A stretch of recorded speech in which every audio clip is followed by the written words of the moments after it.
Hello everyone. जैसे कि मैंने आपको अपने प्रीवियस वीडियोस में बताया है कि वाईपीए यूथ पावर एकेडमी आपके लिए करंट अफेयर्स रिवीजन क्लासेस हमने स्टार्ट किया है आपके यूपी पीसीएस की परीक्षा को ध्यान में रखते हुए, जो कि 12 अक्टूबर को होनी है। और हमने काफी सारे मंथ के टॉपिक्स कंप्लीट कर लिए हैं। मई का हमारा जो आगे का बचा हुआ है उसे अभी हम कंप्लीट करेंगे। और आप हमारे चैनल को लाइक करिए, सब्सक्राइब करिए, साथ ही साथ टेलीग्राम पे ज्वाइन करिए और गूगल फॉर्म सबमिट करके आप हमारी जो मंथली मैगजीन्स है और हमारी फटाफट सीरीज उसको प्राप्त कर सकते हैं।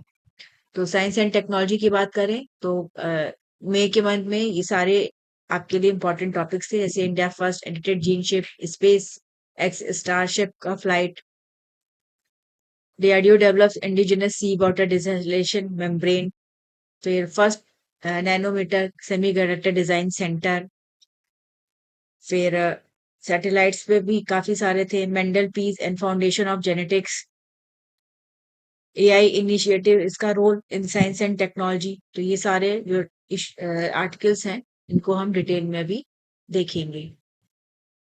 इंडिया के एआई मिशन से के अपडेट से रिलेटेड आर्टिकल निकला था और उसमें बताया गया है कि जीपीयू एक्सेस जो है वो बढ़ के 34,000 यूनिट तक हो गया है।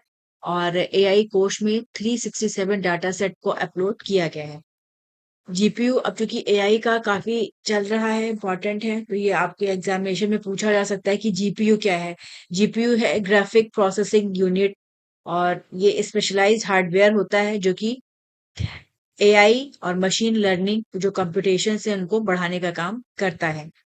इंडिया एआई मिशन लॉन्च हुआ था अंडर डिजिटल इंडिया इनिशिएटिव, और इसका एम है इंडिया को ग्लोबल लीडर के तौर पर स्थापित करना आर्टिफिशियल इंटेलिजेंस के क्षेत्र में, और इनोवेशन और इंफ्रास्ट्रक्चर और इंक्लूसिविटी को बढ़ावा देना।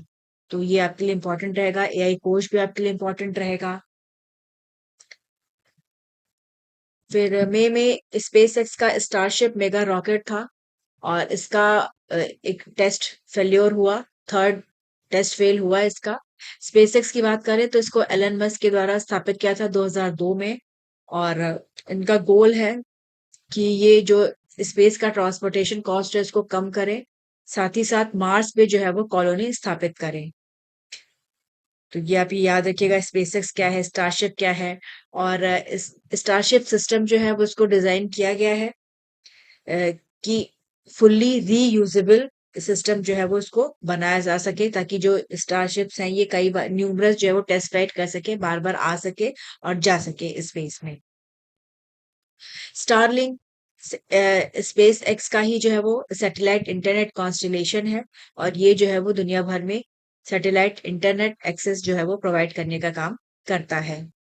तो भारत ने इनॉग्रेट किया advanced polar and ocean research facilities in Goa, और इसका उद्देश्य है क्लाइमेट साइंस को बूस्ट करना, ओशन जियोपॉलिटिक्स को को बूस्ट करना, ताकि भारत जो है वो ब्लू इकोनॉमी में एक लीडर के तौर पर उभर कर आए।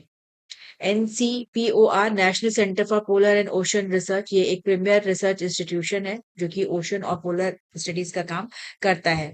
ब्लू इकोनॉमी पूछा भी जा चुका है।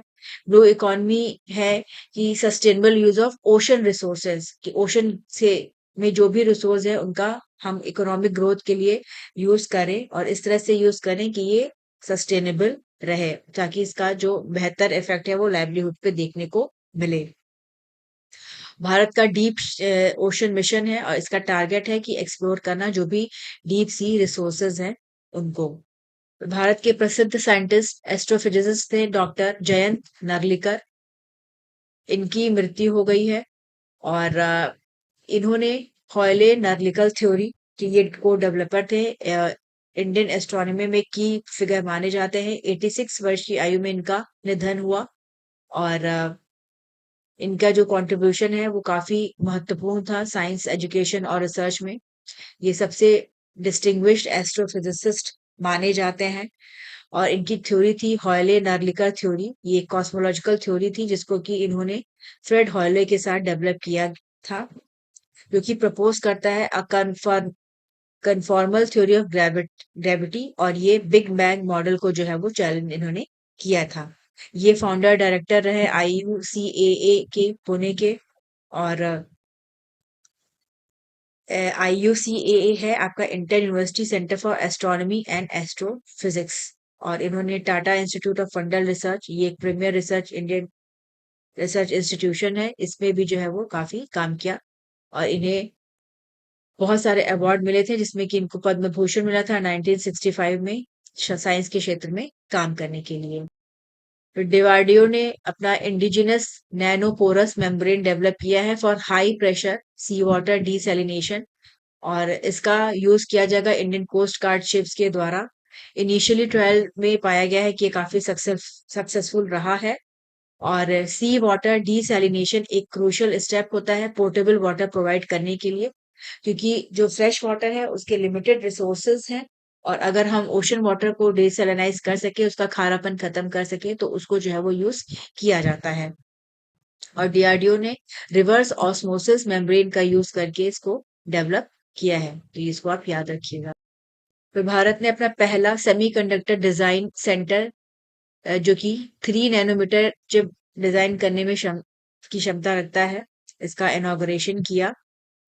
और इंडिया को ग्लोबल सेमीकंडक्टर इंडस्ट्री में एक डोमिनेंट प्लेयर बनाने के लिए जो है वो भारत जो गवर्नमेंट है वो प्रयासरत है। तो ये इंडिया की जो है वो एडवांस चिप डिजाइन बनाने में एंट्री हो चुकी है। और ये जो फैसिलिटीज हैं ये नोएडा और बेंगलुरु में जो है वो बन रही हैं।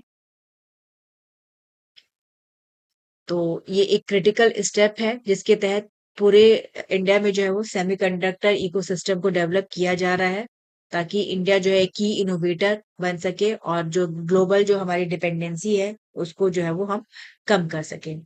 सेमीकंडक्टर्स की बात करें तो सेमीकंडक्टर ऐसे मटेरियल होते हैं जो की जो इलेक्ट्रिकल कंडक्टिविटी होती है वो होती है between a conductor and a insulator. और ये जो भी इलेक्ट्रॉनिक सर्किट्स होते हैं उनके एक एसेंशियल कंपोनेंट होते हैं। तो ये सेमीकंडक्टर भी आपके एग्जामिनेशन में पूछा जा सकता है।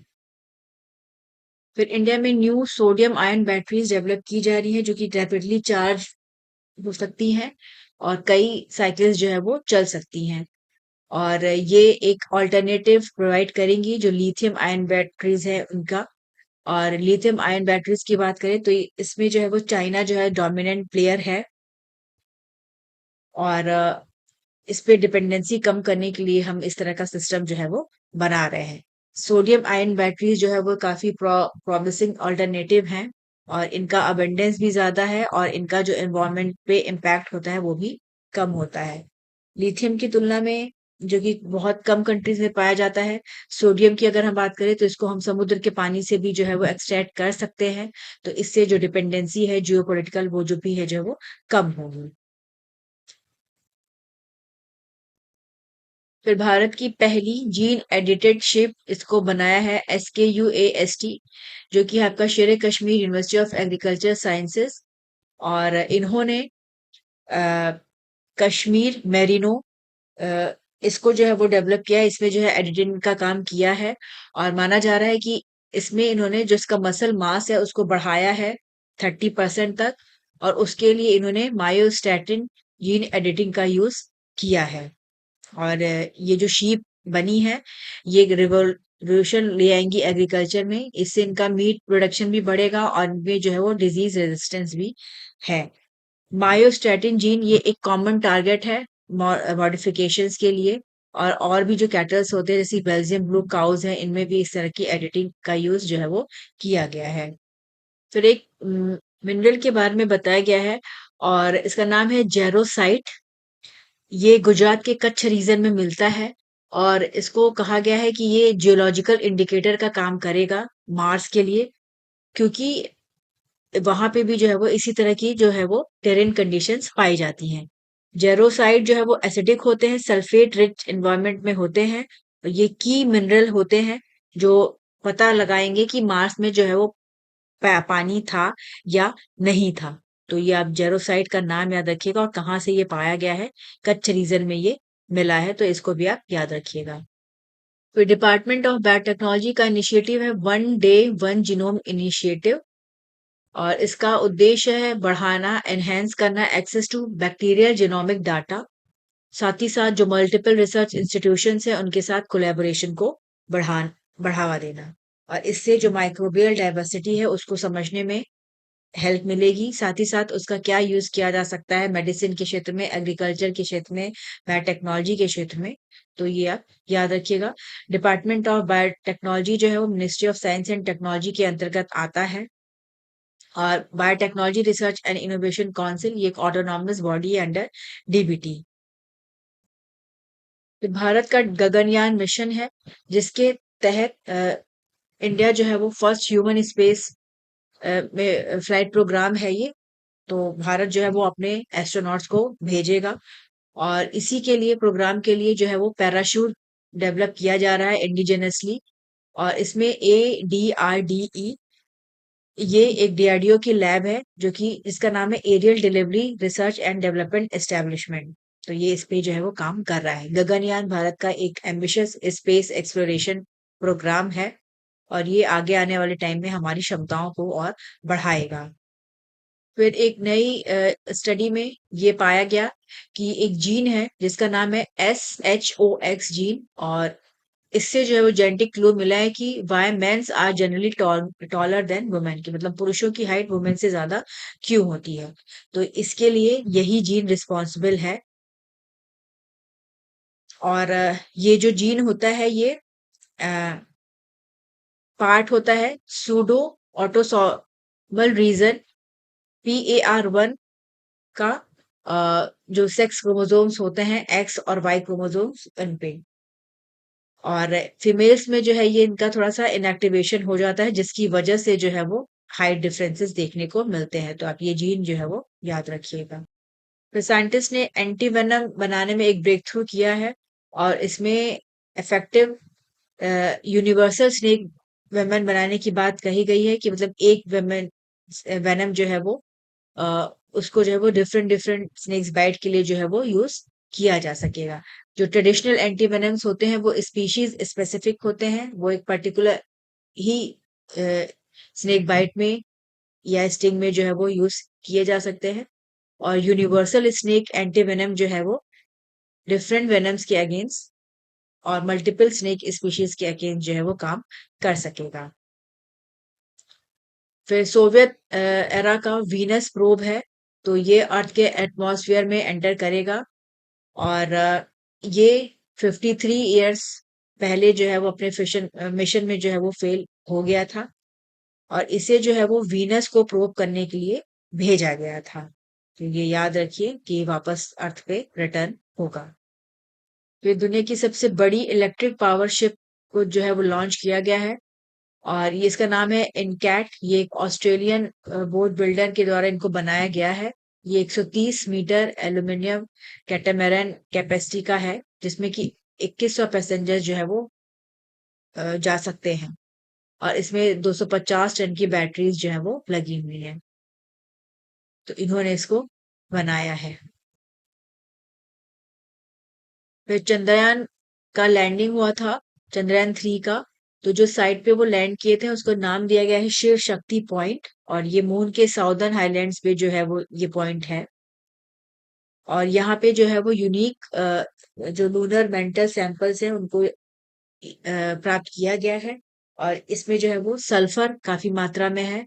साथ ही साथ जो है वो यहाँ पे सोडियम और पोटेशियम का डिप्लीशन भी देखने को मिला है। तो वहां का जो जियोलॉजिकल प्रोसेस है उसको स्टडी करने में इससे हेल्प मिलेगी।